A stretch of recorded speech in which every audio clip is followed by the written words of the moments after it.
खत्म।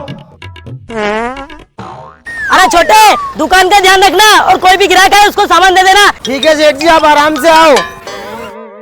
अरे भाई साहब, ये थार कितने की दी है? 2 मिनट रुको भैया, मैं अपने सेठ जी से पूछ के बताता हूँ।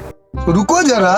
हेलो सेठ जी। हाँ बोल। ये ब्लैक वाली थार कितने की है? 250। ठीक है भैया, ये ब्लैक वाली थार 250 की है। अच्छा, फिर दे दो एक। ये लो भैया। ये लो भाई साहब 150 और ये 250 हो गए ना बराबर? 150 250।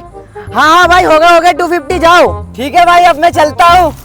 कुछ तो गड़बड़ है। हाँ छोटे, बेच दी गाड़ी? हाँ भैया बेच दी। ला दे पैसे। ये लो 150 और ये 250। 150 250? अबे साले ये क्या है? अरे सेठ जी, आपने तो बोला था 250, ये होता होगा 150 और 250। अबे साले 250 मतलब 250। बर्बाद कर देगा मेरे को।